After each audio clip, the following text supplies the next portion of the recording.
Now we're going to have a little look at these two clasps. There's this one. They've got exactly the same principle. You understand this one and the covering up of the end. I'm just going to use both of these two are going to be better off with this cord. If you use elastic, like this blue one you've got here, or the shearing elastic, the really skinny stuff, you don't even need to put any clasps on it. This is it. This is a little bit like how these work here. So this is elasticated, but this is a very clever little system where it has a bead with 3 holes in it that create a little locking system. This is like, I think it's a Greek prayer bead bracelet type thing where you count your blessings almost, I want to say, on your beads. And you could do that. You can use these as little affirmations. And we can work this out actually. We don't have to have a 3-way bead to make this little locking system happen. There are ways of doing that. I've experimented quite a few times with how to do that, how to make that happen. So might get to that a little bit later, or you can have an experiment yourself. Okay, let's put that on one side anyway, and we'll come back to these clasps because these are the things that you've got. Let's get them in view. That's helpful, isn't it? So both of these, the elastic is just for tying lots of things together and putting a knot in, whereas this cord, this nice thin cord, is great for the use on these ends here. Bit of cord that I love, and we can just thread it through that hole. Do your usual knots. 1,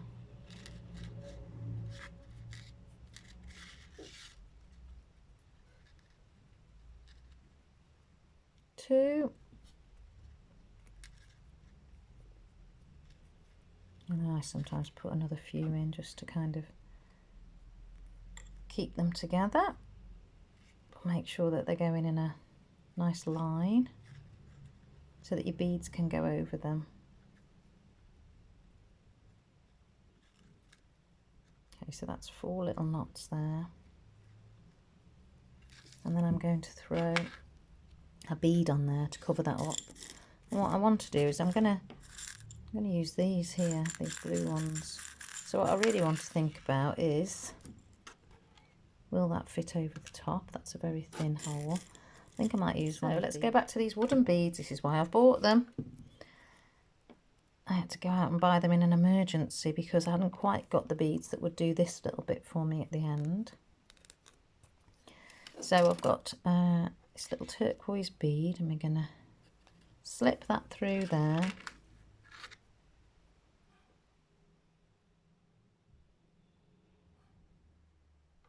We're going to slip it over like that. So that starts the end of your bracelet or your necklace. Just like that. And it's covered up.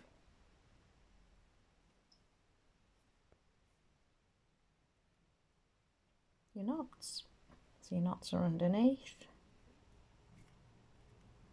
It's great to have a little dish like this. It's great to have a tray to make sure everything doesn't throw itself all over the floor, because they do. This is beads, they like to roll. That happens, you know, you tap your thing, everything drops off, throws itself off the table. So yeah, having a little dish is helpful. Even then, look, they throw themselves out. So a little dish is good, but a tray is great as well, that you're going to tip over the edge. But this is where this comes into use. This here is that little piece of paper that I've taken, and I've folded it once, twice, 3 times. This bit at the bottom is nothing for you to worry about. Basically what we want is this nice V shape here created with 2 little stands at the side to keep them upright. I'm going to lay out my design in here so that I can just dead simply load my beads onto my cord.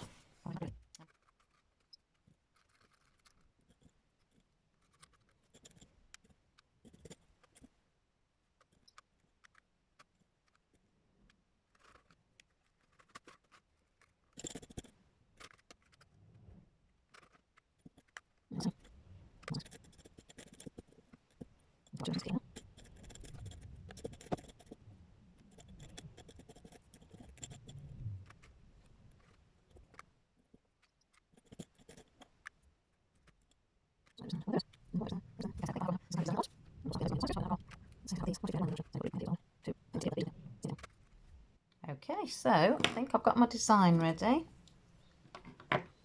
It's a very quick design and I could have put a little bit more in it, but we'll go for this now. So I've already got this bead on the end here, so I'm going to start here because that bead is being matched here at this end. So now I'm probably going to speed this up, I should imagine, but I'm just going to pop all of the beads on until we get to the other end.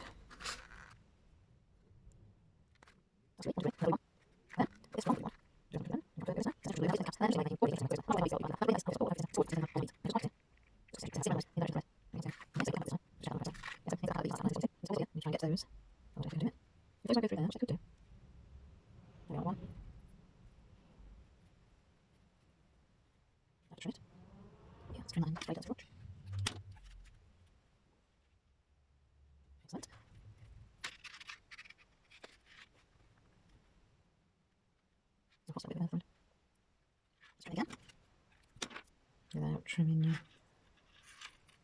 main string. And this is why it's also good to have a really long bit of cord, even if you're only going to make a bracelet, because you've got plenty of leeway on the other side for them to kind of move around without dropping off the edge, because that's another problem with beads, as well as them falling off and going all over the floor from your tray. Oh, they all fall off the end of your wire, your cord. I'm going to try and get to go through this hole on this bead. Might not do that. Oh, I'm going to put it off there, I think. Is that another bead?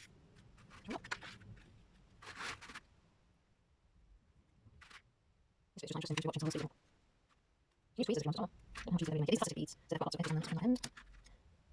Or glass, mostly glass these ones. Just put the little on my end and a bit of metal.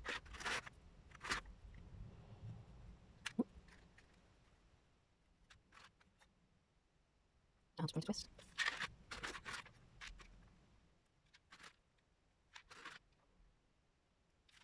Yeah, last time I experienced that whole so this will be better. So the big ones would. Is this centre? And start from the direction, so I'm just checking now that I am going kind of centre enough. It's not central, it's just good. Just there, good bridges.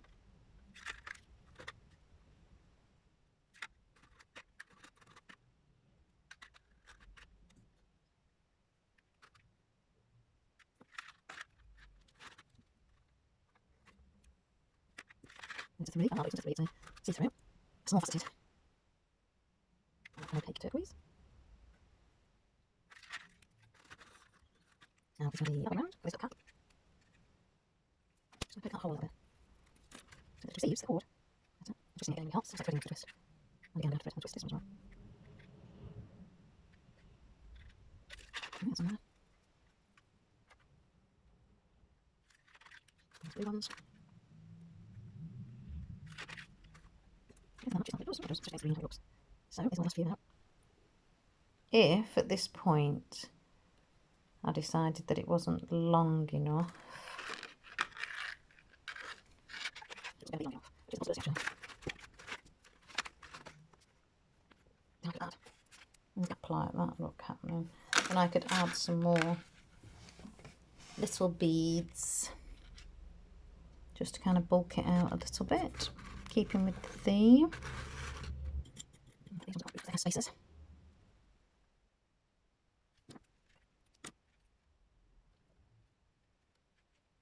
Those seed beads, that's what these are. I like the name seed beads. Just so tiny, like seeds. Those are 3s or 1s. Let's put these in. Twisting at the same time we have to do. So one more little seed bead, I think. Let's see if I've lengthened it enough. It doesn't fit me, it fits somebody else.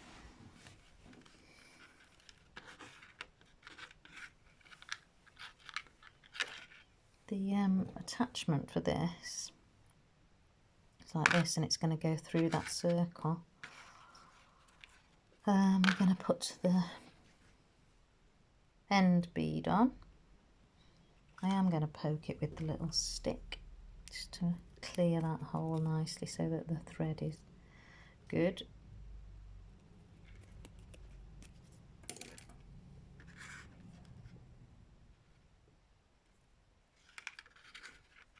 Carrying on, I've got a knot here. I do want to kind of get it a little bit closer, which I just have managed to do. I can pull the knot one way or the other to get it a little bit closer.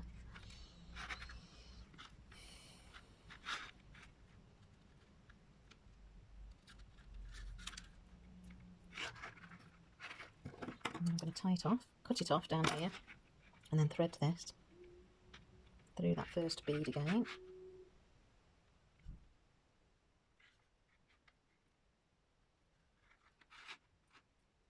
And then this is the fiddly bit. We do want to try and feed this into these bead holes here. And what I do is pull it tight against my finger.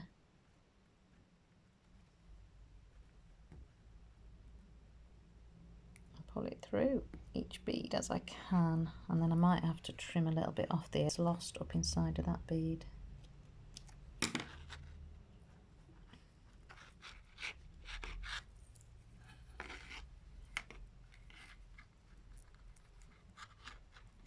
And you pull this on, this through and on like that, and then it should sit like that on somebody's arm. Or if you had it as a necklace around the neck, just make it much, much longer. Push these to where you want them to be. There we are. Clasp 2.